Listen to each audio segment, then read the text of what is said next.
Hello hero, it's Lucy Arnon. I've got a carnelian in my bra, you've got questions about your love life. Let's do the love transmission number 11? Number 11? I don't know, but the November one anyway. Or, if you're not watching live, then thank you for stumbling upon me, and you may be watching the love reading general playlist, which I'll link down below if not. Or you might be watching the full channel Lucky Dip, in which case, turns out you need a love reading. Okay, the way that this works, if you haven't been here before, is that we are doing two piles, or both piles if you're in kind of a situationship thing where you don't really know the territory of what it is, because it's divided into singles and couples. In this month's edition, sorry guys, it's been a long day. In this month's edition, couples will be using the Buffy tarot, and in a spicy new edition, singles will be using the S Fortunes deck, which is, it's not new to me in terms of my private readings, but it's new to using it on here because I have no idea how that's going to work. I'm going to try and cover things up so that I am not censored in any greater fashion. I would say that if you're under 18, this reading is not for you, but I'm not going to flag it as 18 plus just yet because, like I say, I'm going to try to cover things and speak in euphemisms. But if you are looking for a spicy singles reading, I think of the love transmissions, this will be your one, right? And my voice is cracky as I'm saying this, so some of you are, I want to say some of you are a bit nervous about that experience. So we're going to start with couples so that I can get into the swing of things and calm my nerves before I deal with you singles who are clearly on the edge.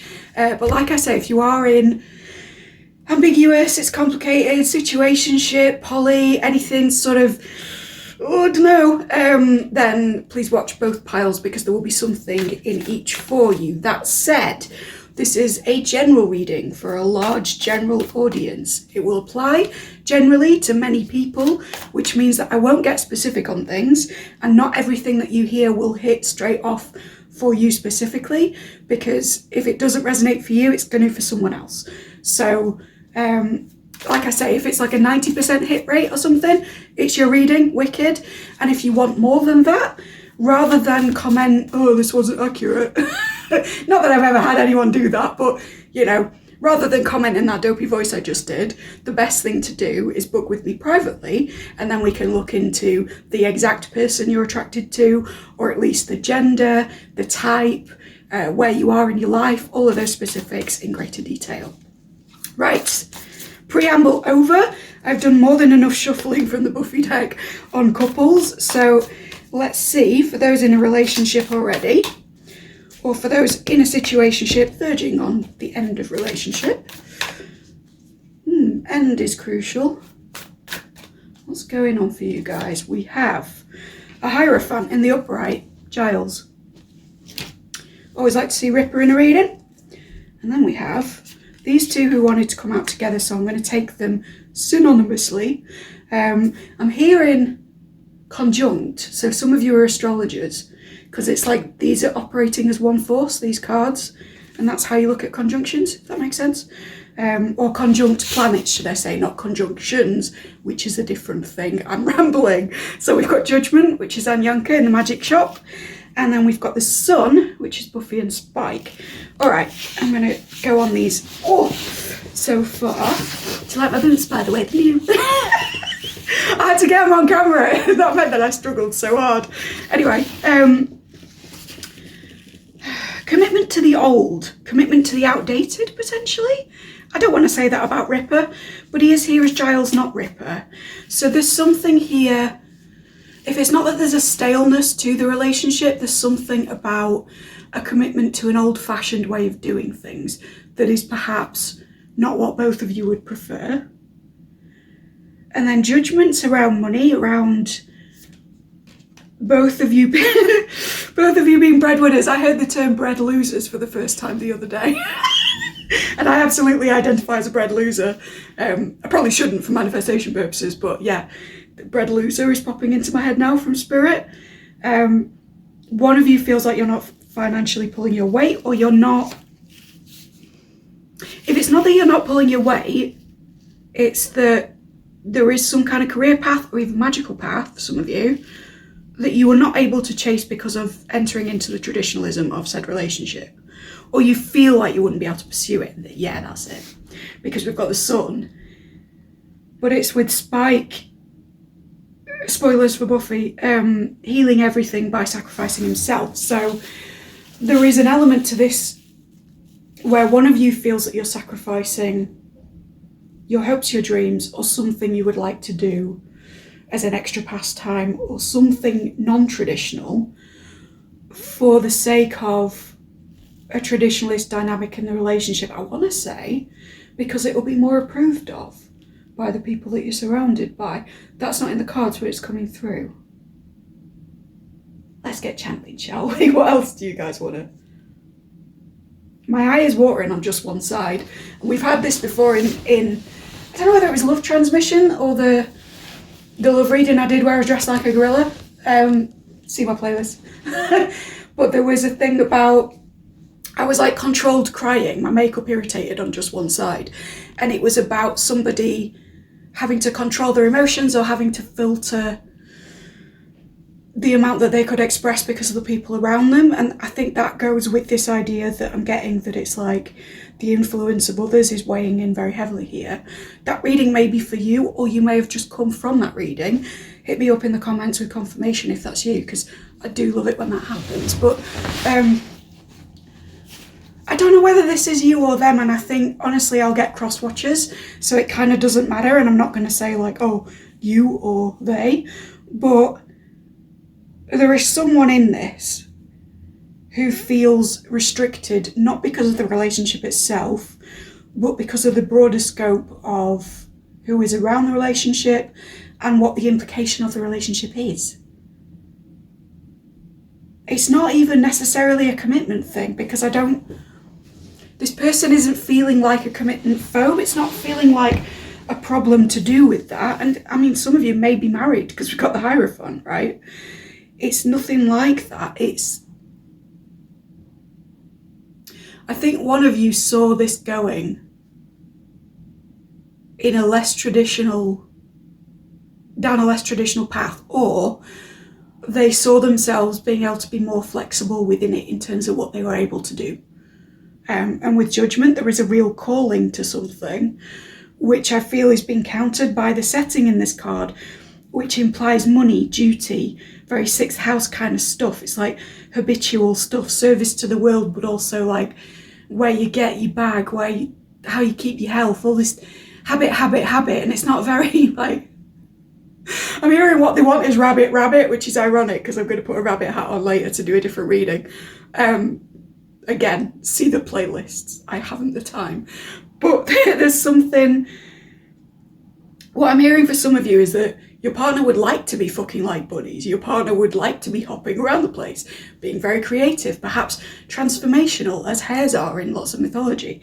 And instead what they're doing is breadwinning or bread losing in a way that fits in with some kind of dynamic of traditionalism surrounding you guys.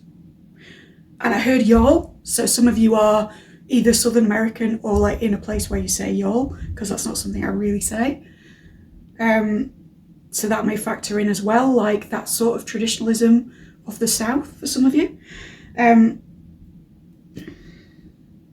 sun is like, it is a fulfilling time, but there's just an issue here about one of you sacrificing in a different way to the other. I don't want to say more than the other yet, but we'll get some more info. Okay, so we've got a page of sides, which is Amy interacting with her mum trapped in the trophy, which again says to me, one of you may want to pursue magic, not for all. I know I have all kinds of people on here, including religious people who are anti that, but for those for whom it applies, because I know I have my magicians as well, there is a sense of like restriction and looking back. Like as I've put this card down, she's looking back at Giles. She's sort of reflecting on the commitments of the Hierophant. And indeed, he's looking off while he's getting books down on demonology or spellwork or whatever. So he's centering himself in a traditionalist world whilst covertly reaching for the magical, and she's interacting with a magical element whilst looking to the commitment that they've made, really. And I'm seeing like I'll show you this sort of globe thing over this end. There's something here about culture or backgrounds of different nationalities, places, something like that factors into this. Okay, two things. First thing is that Spirit is saying, how do I say this? I don't think that if there's, I want to call them a restrictive party, but they're not being restrictive, but the person whose other people around them are, let's say, more traditional, I don't think they necessarily identify with that traditionalism. I don't think they're happy with, they might be happy with their culture, but they're not necessarily happy with the influence it would have on the relationship. And then the other thing to say is that I'm seeing cobwebs in my house. I'm very vigilant about these things normally, so it's quite a big deal for me to see it, and it's illuminated by the light source that changes colour, so it's quite visible. And I'm not seeing spiders, which would mean something different, but cobwebs is like, they've been in this mode for so long about the way that they operate, just being okay with their extendeds, whether that be family, ex-partners, friends, relatives sort of back home, wherever back home is, or relatives abroad if they're not actually from there, but they're kind of second generation immigrant or anything like that. And again, that won't be for everyone. I'm just reading for a large group. But it's almost like they don't necessarily, they identify with who they are and where they've come from, right? So if they're from the South, they identify with being from the South and they're quite pleased with that. But this aspect of it, I don't think they see as something they want to carry forward necessarily. But they're wearing, Giles is wearing the costume of that. He's dressed as a fuddy-duddy. We know he's not. We know he's like this really edgy magic user, but we don't know that until later on because he's not willing to open up with that identity. And again, Amy's here, but she's not really dressed as a witch either. She's not really interacting in any magical way other than to point to somebody else around her mum in this case, who is that way. So it's like, this doesn't have to be magic, but whatever it is, I get the feeling, right, that the party in this relationship that is more surrounded by traditionalism, shall we say, because it needs to be a broad scope, right? I need to paint with a broad brush on these readings, but that party doesn't fully identify with it themselves, but they've been in that mode of trying to impress those sorts of people for long enough to get cobwebs, right? And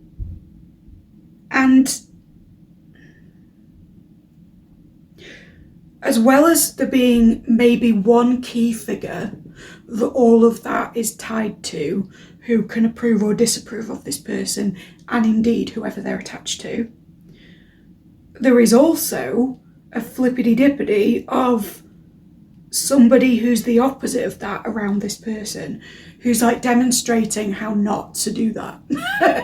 And I don't think it's their partner. I think it's someone in their life that they're close to, that you know, that is, I don't want to call it like a karmic connection, not least because that's an appropriated term and it doesn't mean that, but somebody that they're contracted to have in their life that's important for them to interact with, partly as a lesson that they can do things differently. So there's like you, whichever side you're on, your partner, then there's somebody that either you or your partner is obedient to in this kind of cultural or traditional way, and then there's someone else around that group who is flying in the face of all that in a really demonstrative fashion in order to wake up the person who's not seeing it. And I didn't want to assign this to people, but maybe if you're seeing this, it's likely that the partner who's held back by this but not interacting with it directly as you, because otherwise I would just be saying, hey, you need to break away, and you might not be ready to know that. Page of Pentacles in reverse, which depicts, is that Kennedy? I think it's Kennedy. There we go. I'm not really sure. But it doesn't matter who it is. That's the point. That's what Spirit's trying to tell me. It doesn't matter who's who in this. It's still got the same meaning. 5 of Pentacles, demons being cast out of the church in a very sad fashion. For some of you, this is a risk of excommunication from a religious community because of who it is that a person has chosen to love, even if they don't necessarily identify fully with that religious affiliation, but they do identify with the benefits of being in that community. Again, quite specific, but that's what I'm hearing. Stakes, 3, Willow. Again, magic user. This is also Dark Willow, so this is the parallel universe version of the person who wanted to be a witch, being at their witchiest self, but also going down a darker path as a result. Doesn't have to resonate if you're not a magician, but it's like there is a fetishizing of this alternate path going on here. So I feel that if you are the party that is happy in the relationship, but is the one being held back by the partner's life, people, lifestyle, whatever it is, it's almost like you've gone so far into the idea that if I wasn't here, I could be doing this, that you've put that thing on a pedestal as well. Does that make sense? So like, you're feeling the risk of the other person, if it is the other person, being excommunicated in some way. And you're feeling that this may have a financial effect overall.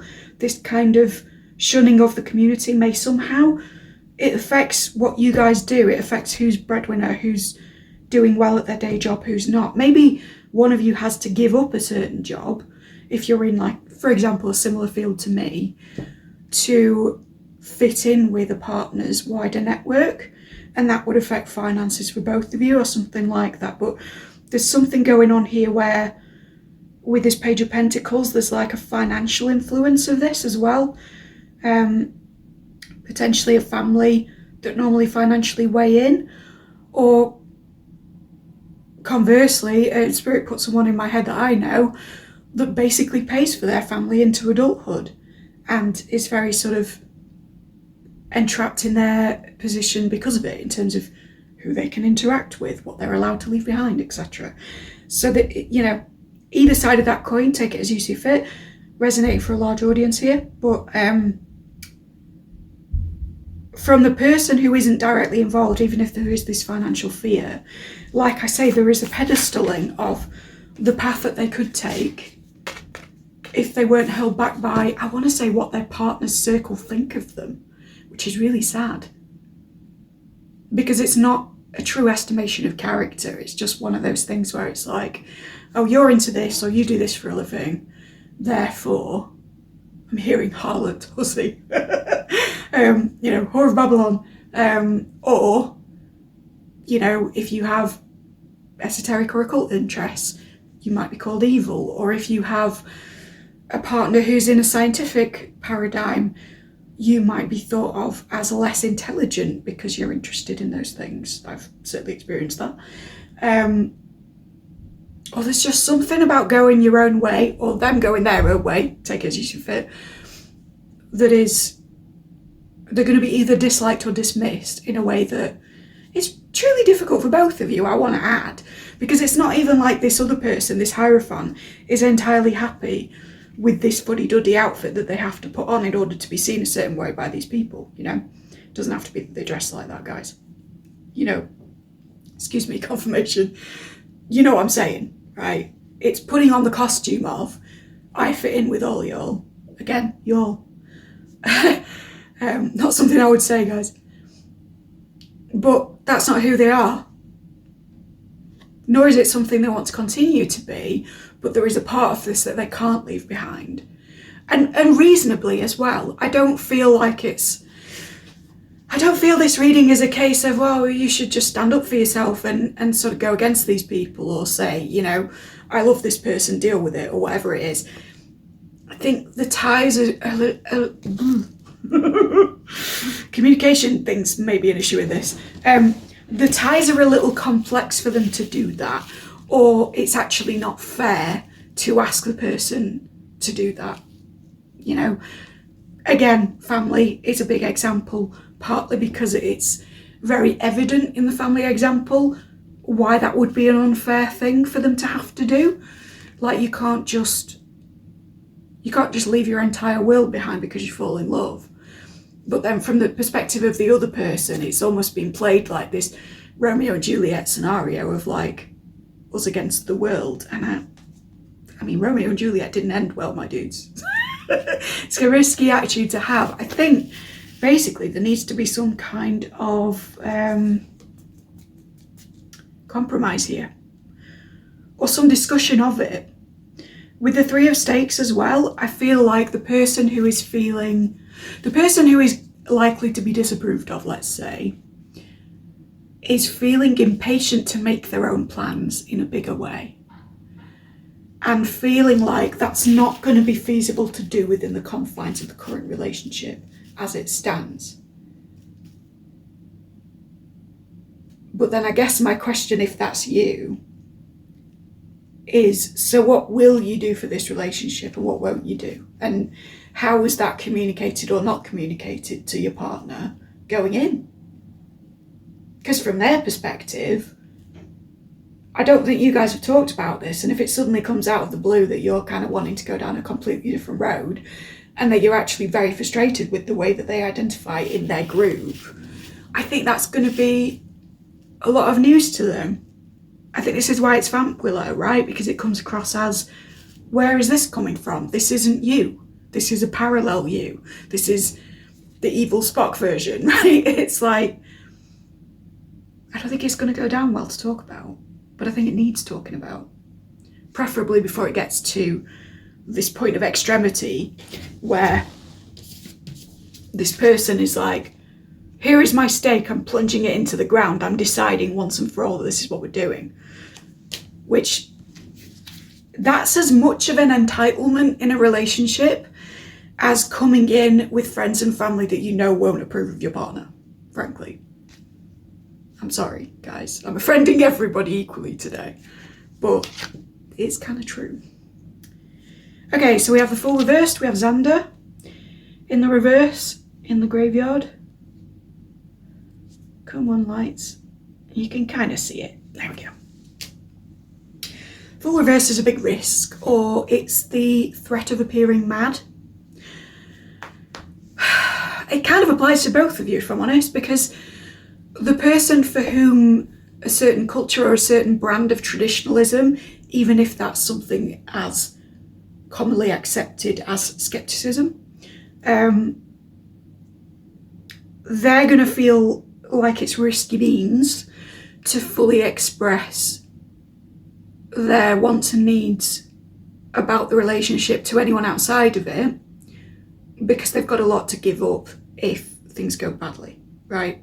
So again, like with the Full reverse, we're usually talking about being perceived as mad in some way, or being perceived to have gone off the rails.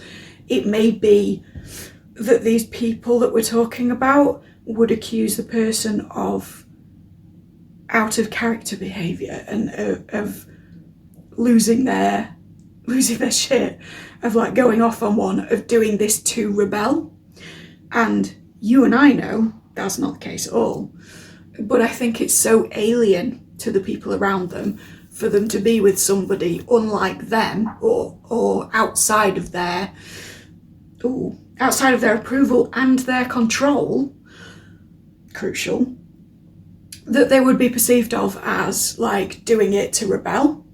And then the sort of riskiness from the other side, obviously, is that with the person who wants to just be able to be themselves in a relationship and perhaps pursue interests or even a career that is in line with their true self, maybe even their true will, they're going to be perceived of as kind of crazy or mad, or, sorry to use ableist language, but, you know, going off the rails in that risky beans, full reversed way.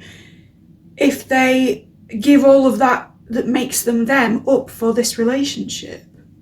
It's like nobody wins here. But I don't want you guys to break up on it. I don't think that's... I keep seeing pairs here, and I keep seeing people being cooperative or reflecting each other. And I don't think this is coming to a close. I think there just needs to be an understanding of where each person is coming from in a better way than has been expressed prior. Six of Scythes, werewolf. Interesting now. Didn't expect this one to be heavy. Page of Chalices, the lovely demon. He is a friendly guy. Again, relevant to my magicians, right? Demons being friendly guys. Yes, it's a TV show, but if you are magically inclined or inclined towards the occult, it's sometimes difficult to get across that the forces you work with are not dark forces. And I speak from experience when I say that, having had some friends and family of a religious background and some partners with family from very different backgrounds, shall we say, that view divination in a very different light.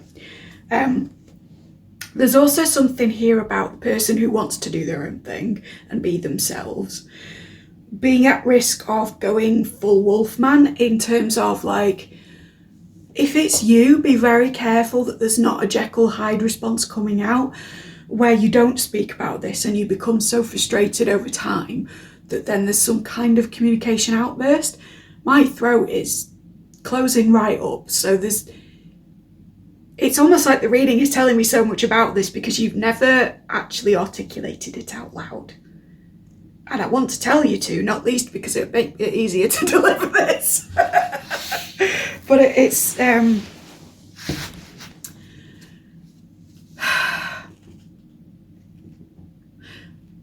the person who wants to be themselves and still be accepted for that is not saying that. Is not saying that this is an issue. Is not speaking up about it in any real way. Whether that's because the partner is stonewalling and they're prevented from conversation, or just because at the moment the spirit's saying they don't have the balls. Okay. And then the other person is not speaking up to the people that they're surrounded by in defense of the partner because they're too afraid of what they would lose. Now, why is that? That was so weird, guys. I felt like I had water on my face. No leaks.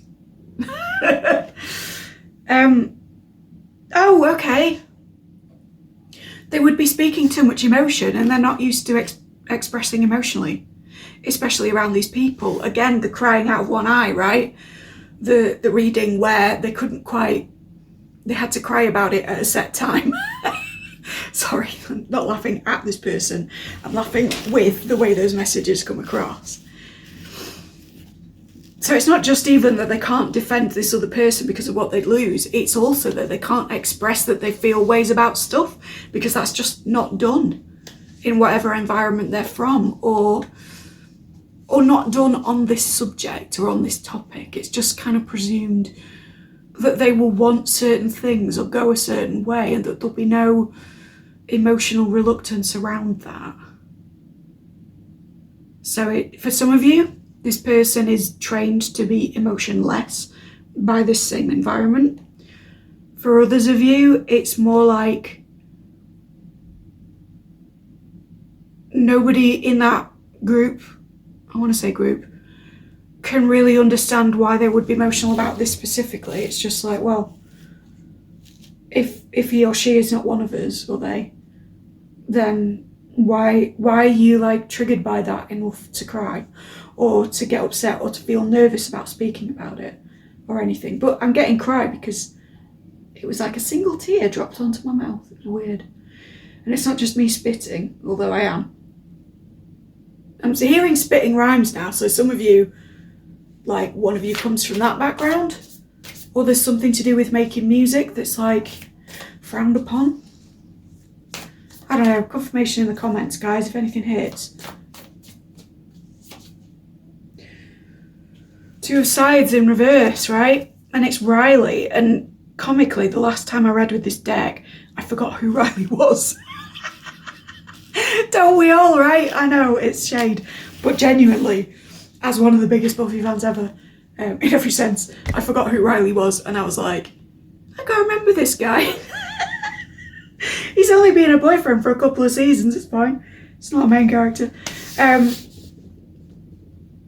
There is the end of a period of indecision here.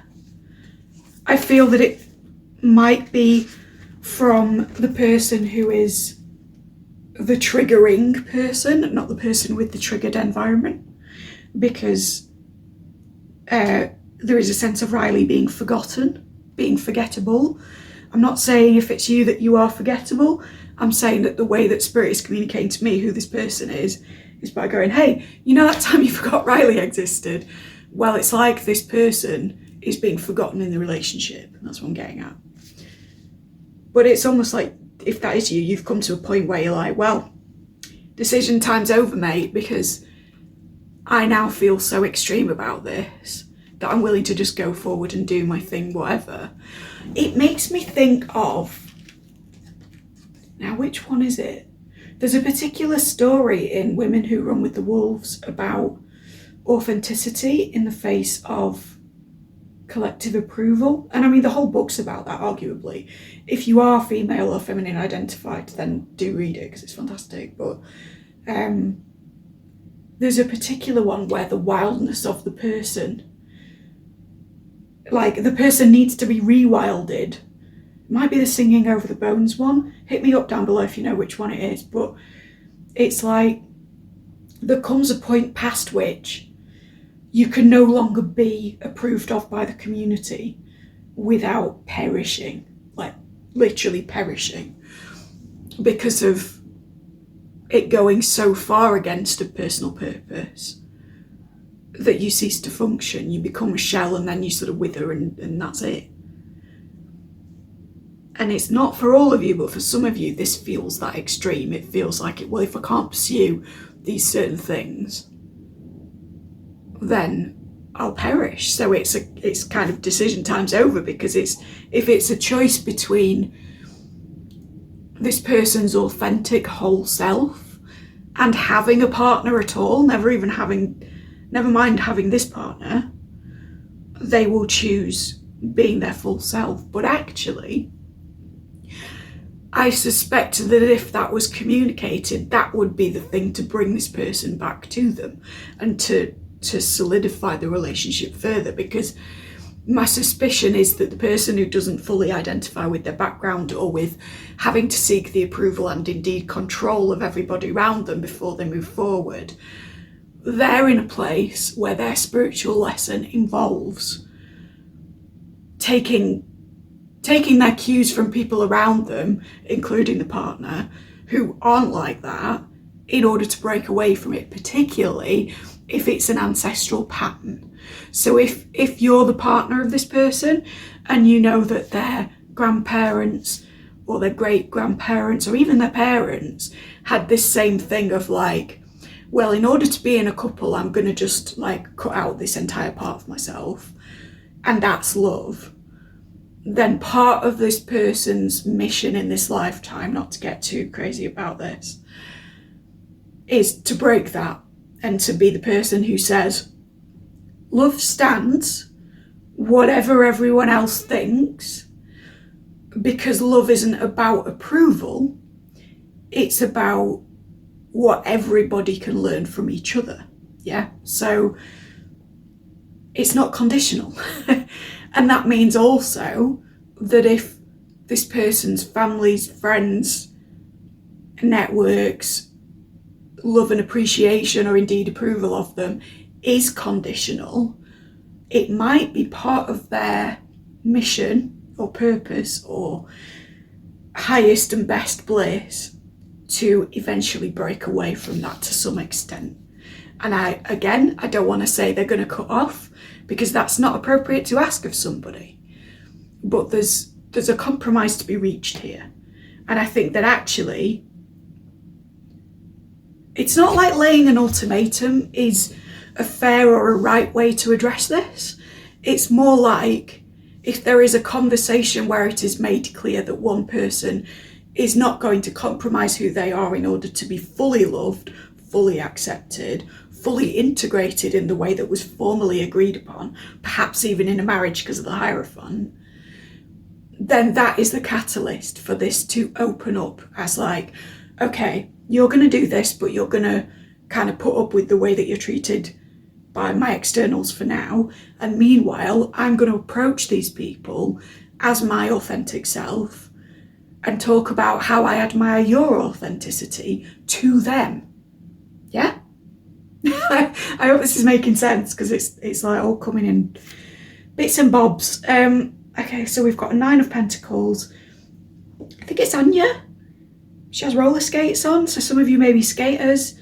And she's holding money, so like some of you, if you're not skaters or something, you may be sponsored in some way for something like extreme sport related, or you may be able to get sponsorship for that or do that. If you're the traditional person and you're good at something in that sort of area, but you were like, no, I have to do a proper job, that's an option for you. That's what's been said. But there's something cool that you do that you get money for. I'm also seeing like people who work side hustles in bars or as shop girls or whatever. I used to be a Jaeger girl. Hi. It's a good way to make money on the side if you're studying or something. There's something about that here, about like side avenues that sort of follow on from passions or from places you would have fun. But anyway, this is the card. Sorry, I'm rambling on. There's also the undercurrent here of like, I will do this single. If you're not with me, I will do this on my own. Because the 9 of Pentacles is very much self-sufficient. It's somebody who has several strings to the bow. Perhaps somebody who's very good at being different things to different people not in a manipulative way, but in a useful, chameleonic, friendly sense, hence barmaid coming into my head. And there are demons in this room with them again. So it's like they're happy to be with all kinds. But, excuse me, hiccups, confirmation. But they will also function very well within all kinds of environments. You know, they're still holding the trick-or-treat bag with all the money. They're still making money. They're still in their power, because the 9 of Pentacles is a very powerful card. So again, I don't want to advise an ultimatum, but there is certainly a background energy of, if I don't do this with you, I'll still do everything that I need to do. But I do feel that this person will be sad without the other, and vice versa. Anya and Giles have a very particular relationship within the series, and I think that one adds to the other immensely. I know they're not a couple, but the original dynamic is between these two characters and is repeating over and over. So I feel I need to speak about their particular thing. It's kind of one teaches the other how to function in the world in a less demonic way, and the other one teaches that person sort of the value of a world that they're not really accustomed to. And that person, the Giles person, kind of relearns how to move through seedier circles that they were once quite comfortable in. So for the person who's surrounded by, I want to say, convention, perhaps they used to be more playful themselves. Perhaps they used to be a little bit more adept within those circles. I'm hearing, I can't even remember what it's from, but I'm hearing Spirit saying slippery little fish. So it's like they're sort of slipping through the cracks of things and sliding through. It's like a very Tombs kind of deftness of like getting in through the cracks in the air vents wherever they are and kind of slime balling their way into conversations in the best possible way, not in a bad way, of sort of like, hey, I have this, this and this in common with you, let's negotiate or whatever. It's like they would be at ease in all these different worlds if it weren't for the strictures of these forces round them that have almost amplified as a result of this relationship. It's like, as a result of somebody coming in who's doing their own thing, the people around them who feel that they shouldn't who may indeed feel that they can't, right? Because it tends to be generational, of like upped the ante on that whole mood. So it's no wonder that there's tension here. Emperor in reverse, and we've got Buffy in the cemetery. But this way she's not doing her purpose, right? She's sort of sat waiting to stake somebody. But in the reverse, she would be prevented from doing what it is that it's her job to do as the Slayer, which makes me think that for both of you right now, this needs to be understood as a negotiation of purpose and not just a conversation about boosting or saving a relationship. This is a much bigger deal. One of you is fighting to break a generational or a social pattern because they are in a particular position to do so. You know, position of potential leadership or privilege or affection within that community. And the other one is fighting to stick with their authenticity because that's what love is, and to kind of not placate the other with a definition of love that is conditional and from the outside, because no relationship can stand on those things. Let's get a final thought, shall we? Damn, I'm sorry this was so heavy, guys. I'm sure you wanted to know about like a secret break that you're going on together, or some nice things that you're going to buy each other for Christmas, or whatever it is, you know. But here we are. All right, both of these want to come out and I'm done, except for this top one wants to speak, do you? There's something about the sexual being retrieved in this as well. It's like, because sorry, TMI dudes, but I had to take the card from my thighs, and it's like, how do I say this? It's almost like a flirtation thing of like, it's like one person having their hand on the other's thighs and sort of slipping it in and slipping it out again, and that hasn't happened in a long while because of all this. And there's like a cheeky feeling to like the card being retrieved from the thigh. So it's making me think simultaneously of people kind of touching each other for the first time in a long time in a sneaky public way, or it's like somebody retrieving a card from like a garter or something. So there's like this performative spicing it up again element. But there's something here about returning to the sexual bond that you guys share in order to be able to open up conversation about the other stuff. Knight of Cups in reverse, which is Spike in his old days where he had long hair. Some of you may identify with strong Piscean placements or like a very Neptunian chart. Then we've got a Seven of Pentacles in reverse, which is again a demon, but a reflective one. Someone who's assessing what it is that they have to offer. Or someone who's assessing the benefits of being demonized, I want to say. Two of Chalices in reverse. So we've got Buffy and Faith staking, but it also looks like they're dancing in a club in this light.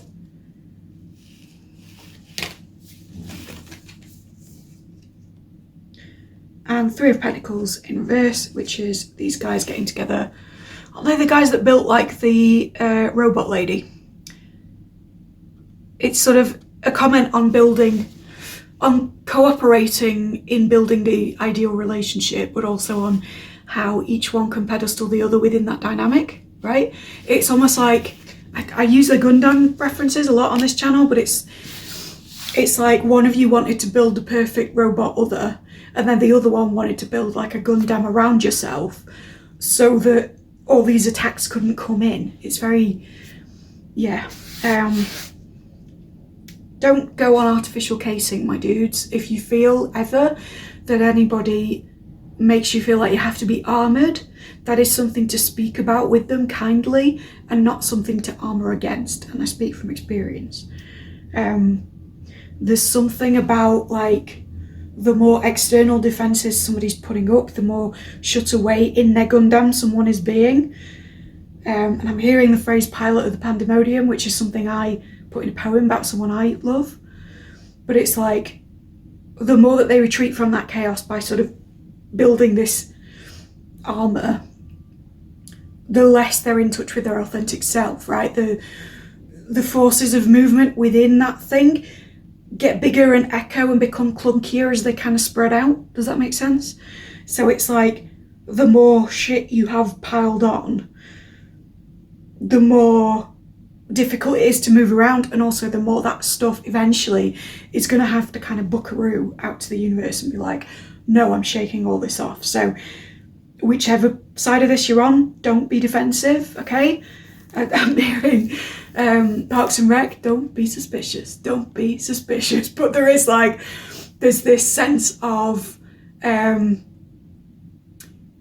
it difficult when you hear me say that, like, oh, I just won't feel that way then, fine, you know. And I'm not saying that, I'm saying if you can be attentive to the extent that you do act sus, or the extent that you do build up a defence against the other person, I think the person seeing this is kind of more able at the moment to negotiate through whatever this patterning is. So it's just like a heads up of like, be self-aware, right? We can't ever control what the other party chooses to do, or indeed what the people around them choose to do, but we can absolutely be more vigilant about the way that we present within a particular dynamic. And the Three of Pentacles, if it was in the upright, would be about working together. Two of Cups in the upright would be about a deep and lasting friendship, which I feel has been inverted, because in this, guys, it's like this relationship has become two slayers, so two people jostling for power, turning what I thought looked like a club situation into a fighty-fighty, right? So we've gone from this perfect friendship / soulmate relationship with this two, and we've flipped it into like, this person is my competition, rather than this person is the person I love, or that loves me. Something I also want to say here is that if you feel you are being loved or treated conditionally for whatever reason, the best way to respond to that is with unconditional love. You can only demonstrate the vibration that you wish to receive in the world. You can't fight fire with fire. Knight of Chalices speaks to that as well, with with Spike in his old form, right? We saw him at the beginning as his sacrificial self, and we read it as a negative thing. But actually, if you look at the way that he used to be, he was torturing motherfuckers with railroad spikes, and nobody wants that. No matter how baroque his hair looks in this image, no matter how poetic he is reciting things whilst holding his cup of emotion, it's still being held aloft away from him. It's not his reality. And actually, the way that he returns to himself is to become that sacrificial being, and to kind of go down in history as the person who loved everyone enough to do that. So if you are feeling like your partner is not sacrificing for you, whichever side you may fall on, the thing to be is sacrificial. If you feel like your partner is not being kind, the thing to be is kind. If you feel like your partner is not being sexual with you, the thing to be is sexual. It goes on, right? But there's someone reflecting on themselves here as if they've been demonized. And I feel with this cloak that's been worn, it's like they're wrapping themselves up in their own self, in their own world. It's very, again, armor, Gundam, right? It's closed off. And what needs to happen actually is a throwing off the cloak and a representation of, I may be demonic, but I'm here in the Seven of Pentacles to do my reflecting, to do my gratitude work, to do my calculating of what it is that was beneficial in this, and to just be myself, to expose myself to the world as what I am, without apology or shame for that thing. And that goes for both sides, does it not? So, damn, that was a humdinger. I'm sorry if you wanted something a little bit more vibrant and juicy. Feel free to stick around for the singles thing, that may hit, I don't know. Or if not, check out the playlist down below for an alternate couples reading, if you want to just have a lie down and listen to something a bit nicer, because that was very heavy. I didn't expect to get into ancestral karma, but spirit do be like that, so here we are. If it was useful, if anything hit for you, hit me up in the comments, click like, subscribe, ding the dong, thank you kindly. I'm a very small channel with a very big message. I would like to get that message out to as many people as possible. I've been here a while, but intermittently enough that numbers haven't grown that fast. So if you can boost me, I would love you for it. And if you can come back another time, even better. We've got lots going on, all right? Take care.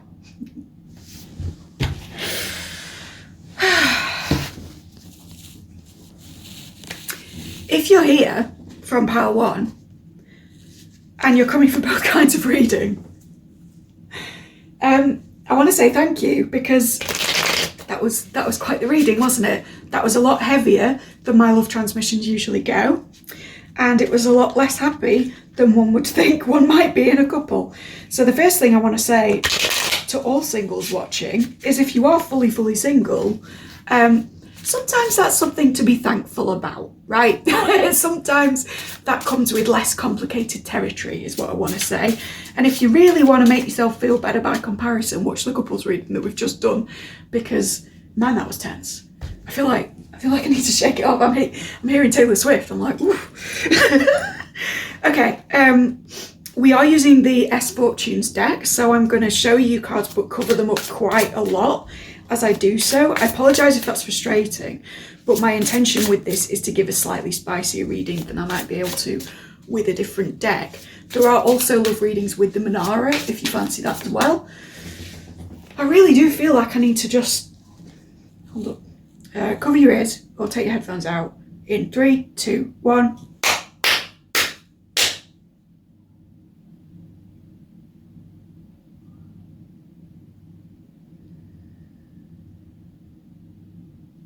Sorry guys, I needed to cleanse the energy without getting up. If you saw anything funny happen while I was breathing then, let me know in the comments, because I'd love to know whether you can see what I'm doing there. Those of you who read auras, etc. Right, singles, single Pringles. Let's find out what's going to go on for you. First up, we have the 9 of Balls reversed, and I don't know how to show this. This deck's going to be a challenge. I can feel it already.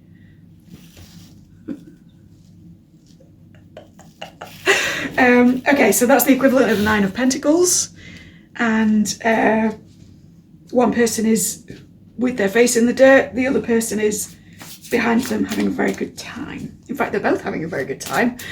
But there may be something here about feeling restricted, feeling like in previous relationships the dynamic may not have been equal, and I don't mean that in a fun, happy BDSM sense. I mean in a sense of one person is quite mobile in this card and the other person is restricted and sort of in the mud in some way, and that might be how you became single, or something you're aware of avoiding in your singleness, right? Also, the 9 of Pentacles is like a very single card. It's a card of somebody who's built that up over a very long time, who's done financially well for themselves, who's living their soft life, who's expressing every part of themselves in a pretty cool way. I suspect that if you came from pile 1, you were the person who's doing their own thing as opposed to the person under a lot of pressure, unless you're just watching through for, you know, shits and giggles, in which case, thanks, love you. There's something here.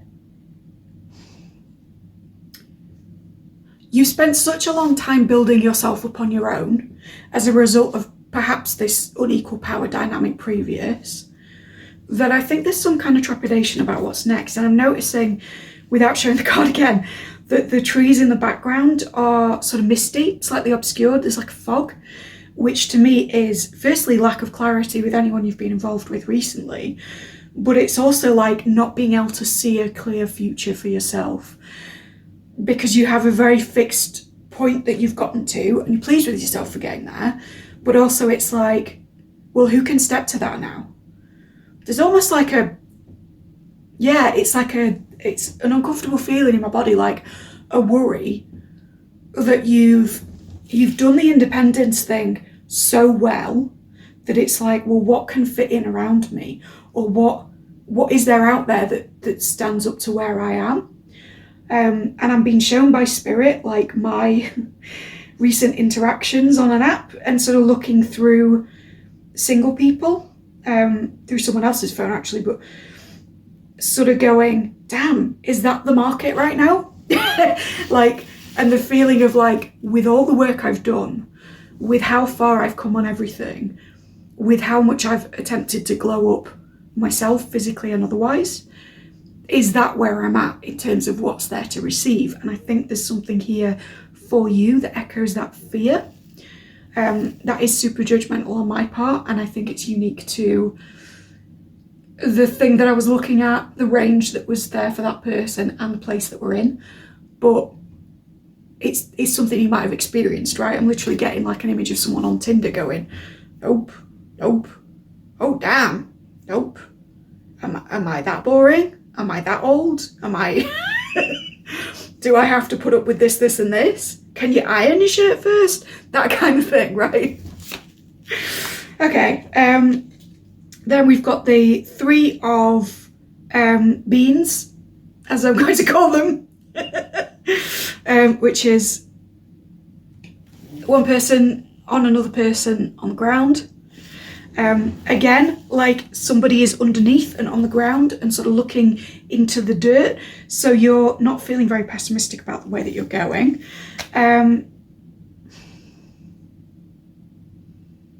Yeah, let's pause on that. Okay, and then we have the the wheelbarrow, which is the equivalent of is it the sun? No. Hold up, guys. Oh, it's judgment. Okay. All right. Yeah. Right. So there is again, like this person is. I'm identifying you with the feminine, and that doesn't mean you have to identify as feminine gendered. It's just that because of my stats to my audience, that's who I tend to read for. You could be very masculine, you could be a divine masculine, that's fine too. But because this is speaking to what I associate with, I'm going to say that this person facing the ground is you, right? Whether you're feminine or not. And they were flat into the dirt with their face in the dirt, or kind of trapped with their face in the dirt or whatever. In this one, they're moving up in the world. They've pushed off from the ground slightly in this position, right? The dudes are doing pretty much the same thing, whatever, but this person is like holding themselves up a little better. They've got a bit of distance, and they're not in the dirt anymore. They're in a cloud, right? So there's this idea that like, there's an optimism about the future, and it's specifically in relation to the meaning of judgment. So a calling towards something. What this is translating as, sorry to put it slightly simpler than all that, I think when you think about what it is that you want properly, and you allow yourself to do like state akin to sleep type stuff or scripting, or you allow yourself to daydream on it, you feel very differently about where your vantage point is as well, right? The more you dream about this, the more you actually visualize it, the better you feel in terms of where you're beginning from, or the pool that you're dipping into to receive this kind of affection, attention, whatever.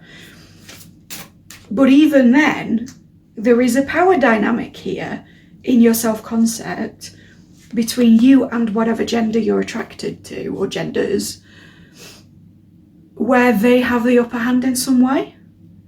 And again, like this woman has pushed off, she's in the clouds, she's feeling slightly more empowered than the other two cards, but she's still in a position where the person holding her thighs could just like tip her over or move her around. And like, yes, in the context of what these cards are reading for, that's a great thing. You might enjoy being flipped around quite a bit, right? You might be that kind of person. But in a metaphorical sense, it's not advantageous, right? It's not, it's like, it's better than it was, but it's still shit. That's what I want to say. And then we've got the Empress, which is slightly better, and a total change around, where this man is feeding a woman who has decided to wear less than him today, right?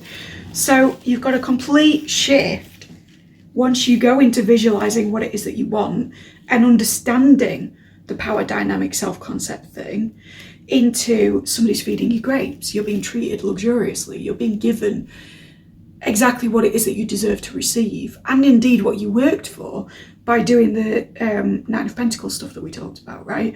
You're very much in that almost Queen of Pentacles energy. And again, you don't have to be a queen, but hello to my queens. Hit me up in the comments. There's a sense of, it's almost like if you look at the dating market, or if you look at the options available to you, even if you're just peripherally interested in dating, you feel one way about it. But then if you look at specifically what you want, or specifically what you feel empowered to get from where you've put yourself now, after a long period of growing, then suddenly it opens up and you're like, oh, I do deserve this. And absolutely you can feed me grapes. Absolutely you can take me out. Absolutely you can take me on holiday. Because all these trees and stuff look like Italy or France to me. They look very sort of Mediterranean getaway type. You might be somebody who wants to be lavished with that kind of attention, where it's specifically about experiences. And I think that when you're in your right mind, you know that that's available to you.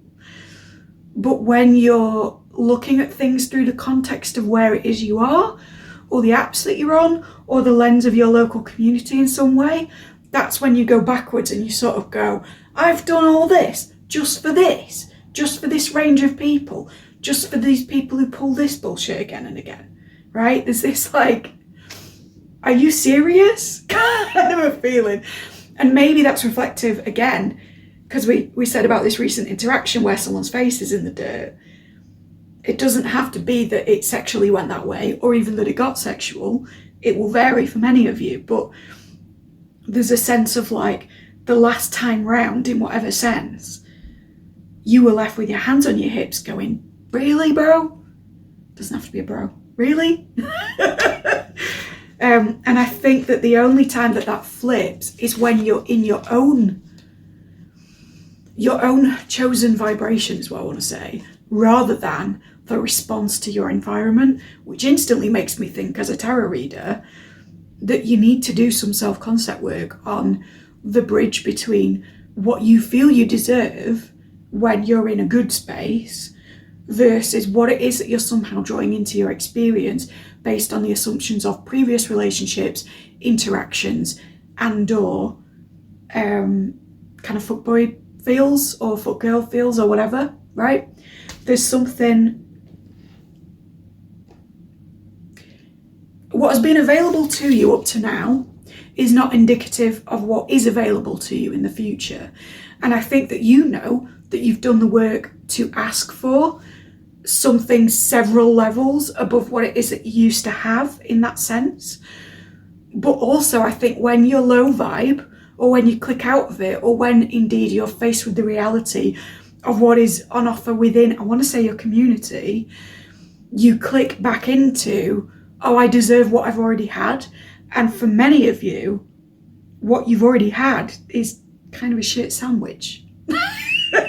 It's not very great treatment, you know, on the spectrum from I wish you'd put more effort in, right over to active abuse, particularly because of this face shoved in the dirt thing. It's very physical, it's quite violent.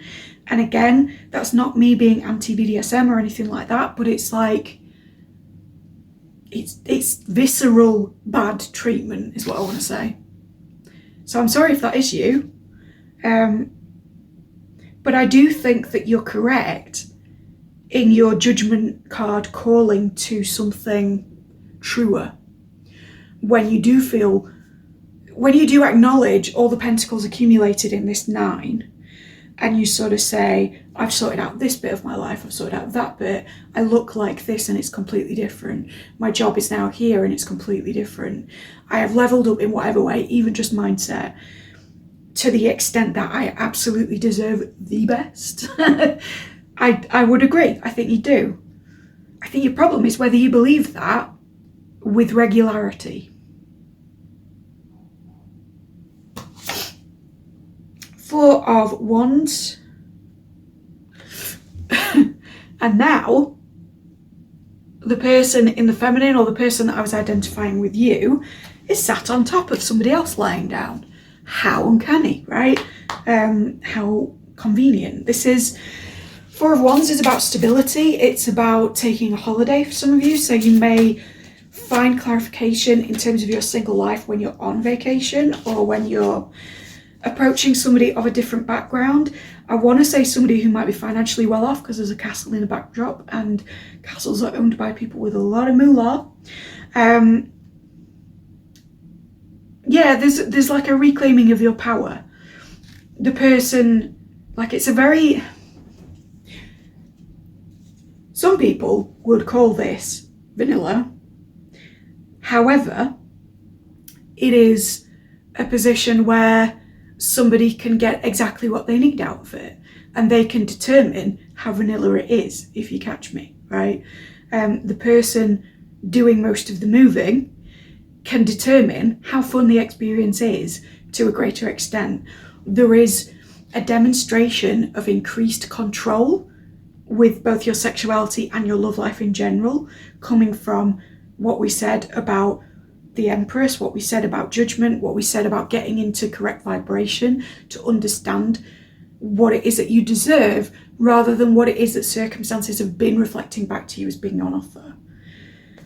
For many of you, I want to say travel and delete your apps, delete your, whatever you use. Stop going to the same hangouts that you used to go to.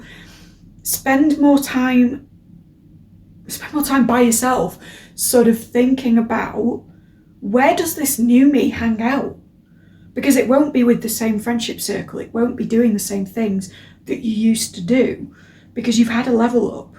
And it's, there's a shallow culture attached to that, but that's what's happened here. Whether it's spiritually or otherwise, there is a change in who you are and what you're looking for. And there can be a change, therefore, in what you're experiencing. But I feel like the final shift for you is just acknowledging that you deserve that, and going to different places, and going on dates to do different things even. Like, just kind of...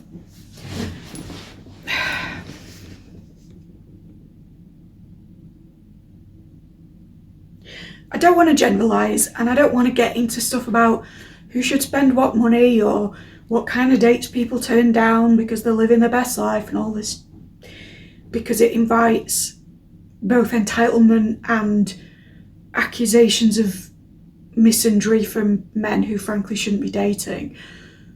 But the example that I want to use is, like, you used to accept coffee dates or going on a hike with a guy that was wearing his joggers.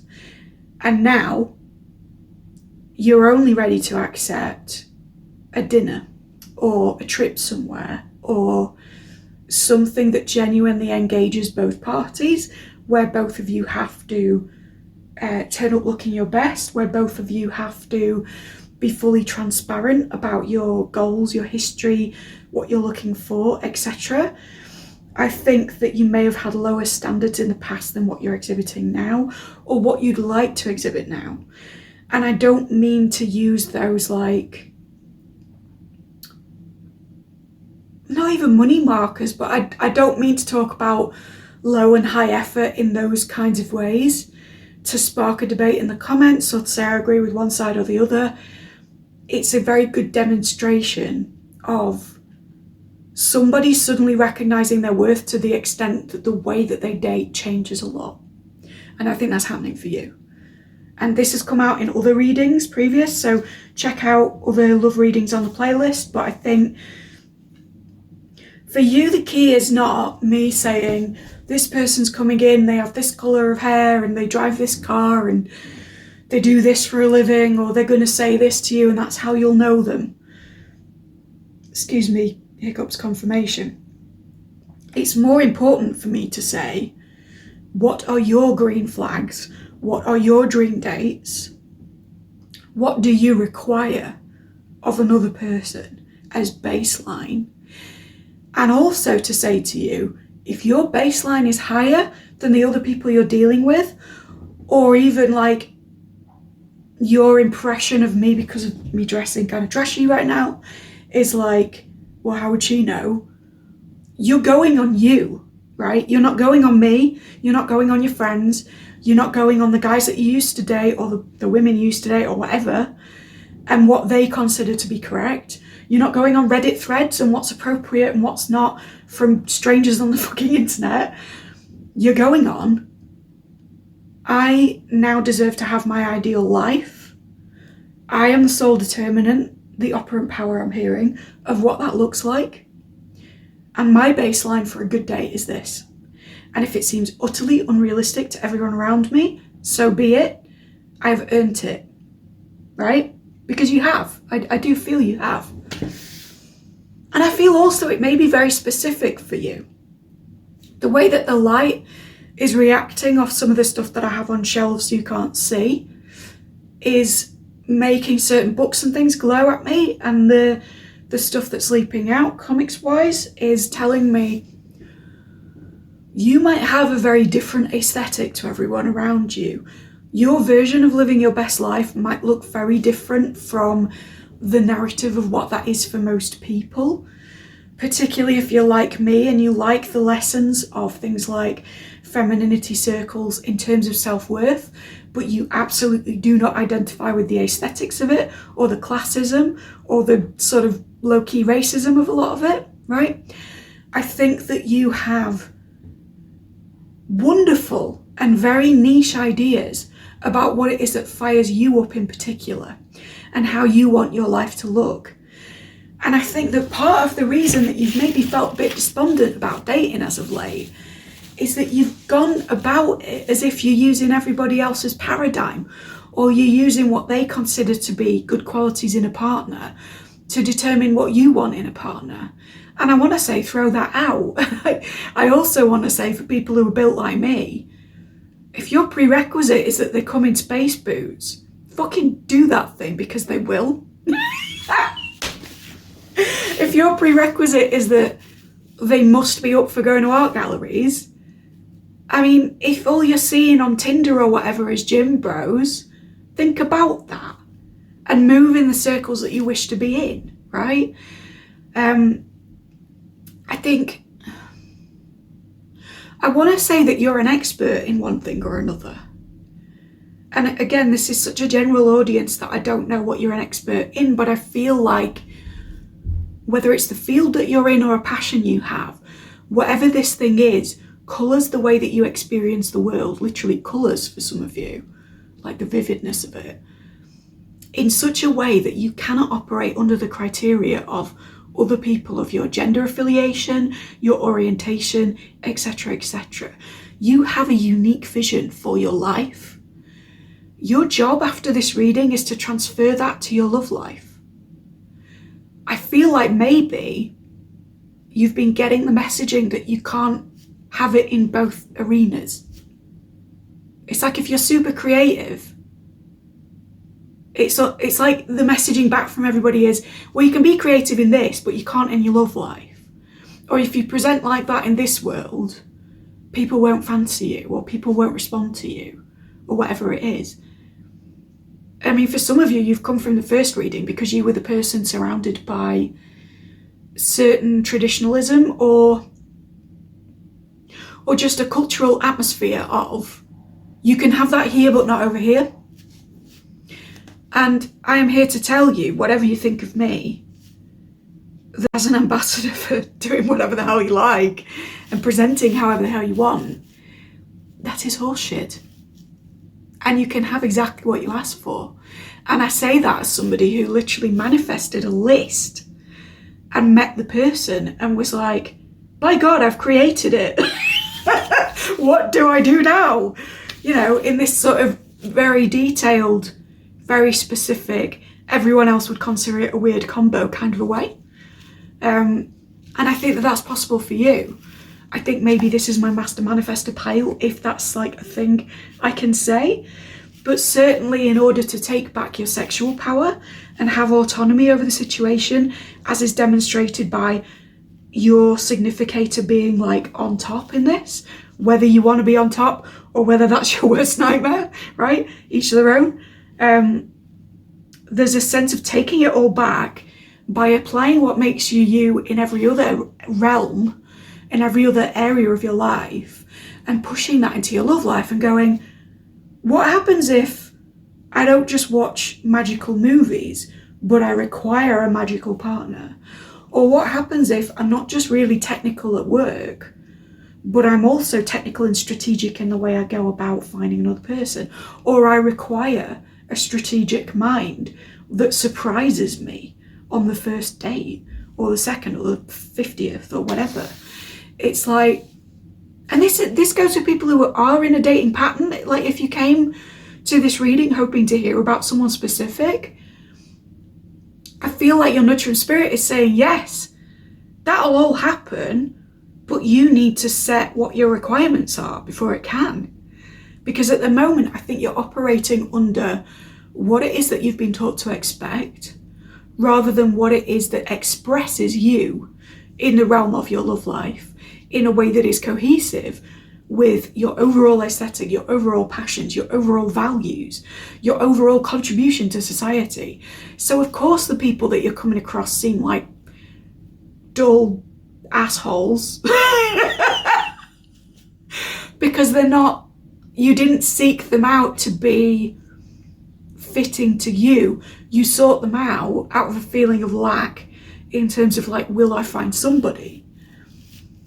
It's almost like you don't believe. You believe that there's someone out there for you, for your like age, your life stage, all of that stuff. But there's a struggle then to believe that within that pool, there is also someone who fulfills all your requirements. And there is someone who fulfills all your requirements. And you absolutely can manifest it. These cards are showing me that you can ask for bigger, you can dream bigger in every sense for some of you, and that is what you will get. But you have to trust in the belief at the time you're doing it that that is something you have now earned through your life, or indeed that is something that you are entitled to by nature of being who you are without having to earn it. Now there's a thought. Okay, so we have Temperance in the reverse, where people are having a nice time at a stream. There is a bridge being made here. Temperance being a rebalancing of things, particularly of ideas. It's got fire, passion in the traditional card. It's also got water transferring from one place to another. Equilibrium. It makes me think, in this case, of Mercury traveling. For some of you, Odo is a thing. I don't know why. I don't know why Odo would be your like love example, but there's something to learn there. I don't know what it is. Do you? Let me know in the comments. I'd love to know if you're a Trekkie and stuff. Yeah, there's a bridge over, I want to say bridge over troubled water, so you might be a Simon and Garfunkel person, but also there is a bridge between what you consider to be your requirements when you're in a passionate mode versus your requirements when you're feeling emotional about the idea that they're not here yet. Boom, that's it, that's the crux of it. Two more to finish with. Then we've got the sun. Equal levels, right? These two people are on a level. One of them is moving slightly more than the other. Again, it's you. You're in the position of power in terms of maneuverability to have some success with this. But you are both on a level playing field. You are both in a field of sunflowers. The other thing is that this is a very public encounter. So that may be something you're coming up with or against in the near future. Maybe if you are traveling, going on vacation, you might meet someone of a different background. You might share some food because of the card we got earlier, and you might end up eating and or doing other things in a very public way. Be careful out there, but have fun. I'm not gonna say don't do it, but just make sure that you're not overlooked. Yeah, and the sun is like potential happiness. It's definitely indicative of both of you having a very good time, several times over, I want to say, because the sun is out in one of these cards and then the others are taking place at what looks like twilight. So for the sun to be as high as it is in the card, we're talking going from noon until dusk, wherever you are. And if you're in a nice hot country or it's summertime, then that is like quite quite a substantial amount of hours, right? You may want to go longer, but certainly for that amount of time, I don't think things will stop. So that's good to know, right? Also, 4 of beans, there is intimacy here, there is closeness, there is being at eye level with someone, being in a state of complete understanding with them, communicating through glances. There is closeness in an emotional sense, particularly because of the suit, but also there is an understanding of an inbuilt equality. I want to say that the next person you're going to be naughty with, if that's what you came to hear, is going to be somebody that you see eye to eye with in every sense. Someone who has also done the work. Maybe someone who has also done the work in recent years, as you seem to have, right? You may feel that you started from a particular place and you kind of leveled up to where it is that you are now, asking for this, trying to manifest it, getting a bit frustrated maybe. I feel that whatever person this is, whether it's someone you're aware of or someone coming in, is also on that journey to the same pace that you've been doing it. So if you had a big transformation thing at a certain point in the last few years, you can pinpoint it better than I can. That's when this person had the same overhaul and they started their process, right? And I think you're both coming into things at a similar time and you're both going to be like, ready? I'm hearing ready to unwrap, so Christmas may be a thing if you're watching this live, but you're both going to be ready to unwrap at the same kind of time period. And I think an extra that I'm getting here is that if you came to hear about someone you've been in separation with, or dare I say it, a twin flame dynamic or something like that, you're going to be ready at the same time. And I'm hearing a microwave ding. So it's like you're going round.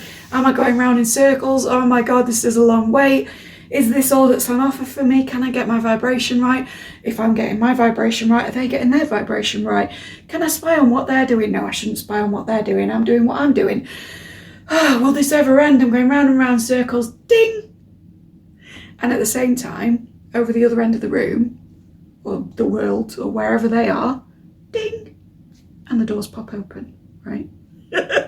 And you're ready to meet up. And I think that when you are both ready, no matter how frustrated you both are by that point, it will be easy to arrive in each other's lives again, right? So overall, the message of this reading appears to be trust. Either trust in reunion happening, not in right timing, I hate that phrase, I'm as frustrated as you guys are with it, but when you're both ready, right, fully ready in ways that you can't anticipate right now, or trust in the idea that you've done a lot of work on yourself and on your life and on defining who it is that you are in a way of differentiation from other people, compassionate differentiation, but, you know, identifying your uniqueness. And in doing that work and in truly figuring out what it was that you wanted in every other realm of life, you need to trust that you can apply all of those values to your love life, and you need to seek them out, and you need to apply them, however abstractly, to what you're looking for in a partner. And more than that, you need to be very decisive about not taking anyone that doesn't meet that baseline standard. Because, you know, like we talk a lot in sort of dating communities and love tarot and sort of wider conversations about relationships, about having standards and sort of cutting people off if they don't meet them in the dating phases, in order to communicate that you will be treated a certain way, and in order to attract the sorts of people who want to be challenged to treat you well, who want to be with a partner who requires their best self, because that's a very attractive quality. We sort of go over all of that ground, but the sort of spiritual truth of it alongside those things is that by having these demands, you are sending out a message to spirit about what you require next. And by saying no to anything else, you are passing the test of saying, thank you for the contrast, spirit, but that didn't quite meet my requirements, right? And that's not entitlement. That's you stepping into identifying as a conscious manifester a co-creator, a divine being, a child of God, if you like, to the extent that you will say, you know what, I know that I am powerful, or I know that God is great, or whatever it is that's your paradigm.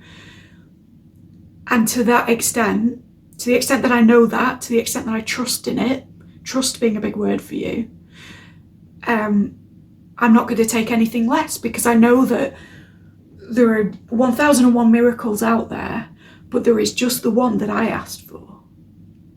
And if I say no to anything that doesn't meet that, what I'm doing is a compassionate action of returning that person to their person, right? So if you're semi-involved with someone and you're like, I just don't know, it's not the whole package, I don't understand whether they're making the grade or not, what I want to say to you is, if it's not a fuck yes, it's a no. I've tried to apply that in so many areas of my life recently, and you know what? It's streamlined everything. It's so cool.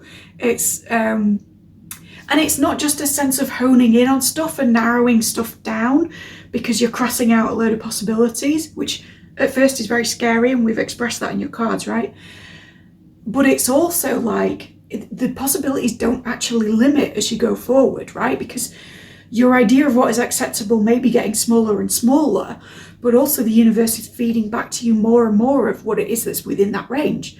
So rather than go gung, gung, gung, gung, gung, gung, gung, and here it is, you're sort of going dun, dun, dun, there's more than I thought. Oh, fantastic. Until at some point you hit on something, whether it be a moment, a career, a place, a person, and you go, that is damn near perfect, thank you. That is exactly what I asked for. And then where you take it from there is up to you. But I suspect that you can't find that and not see eye to eye, or not feel equal, or not feel worthy, right? So again, if you're in a dynamic where you don't feel good enough, or you don't feel quite right with a person, or something like that, yes, that can sometimes be self-worth, but it can also be, if you were right for me, I'd feel super comfortable around you, because I know I've done the work to that extent. I know that my self-esteem's pretty good. So if I'm sat in a room with you and I'm like shifting around and feeling awkward, there's a certain amount of that that's like date nerves, but also there's a bit of like, your person will make you feel like you're at home. So what is home to you? And it's nice to think about, but it's your job to think about as well. And your purpose in this world and your journey as a manifester should be nice, should be fulfilling. It doesn't have to be a difficult process. It can be, as Neville Goddard described it, where you're just daydreaming before you go to sleep at night and feeling warm and fuzzy or a little bit turned on, and then falling into sleep. And what do you know? The things that you were dreaming about are coming up in your reality as a result of your good and happy work. Maybe work is the wrong word. I hope that was helpful to you. I'm sorry it wasn't slightly spicier, but there's a bit of spice here and there, and some of the positions may have given you an idea on that front. There are spicy readings in my love playlist, so do check those out if you feel pulled to something like that. But if it was useful to you, please like, subscribe, ding the dong, thank you kindly. Let me know in the comments any stuff that stuck out to you, any realizations you've had, anything at all engagement-wise is good at the moment. I'm a very small channel with a very big message. Please help me to get that out. Please help me to pass it on, to get bigger, to go with my dreams, to achieve my state akin to sleep visualization of, oh look, I have 1,000 subscribers instead of 40. That would be absolutely rad. Thank you kindly. I love you. I love you. And I don't even want to wish you luck in this. I think you have luck with you. I think you carry it. What I want to wish you is consistent manifestation, consistent awareness that you are absolutely entitled to this by divine right and by the work that you've done on yourself and your life. And all that's left for you to do now is consistently believe in it and dream bigger about how all of your uniqueness in other realms can apply to your love life. Take care.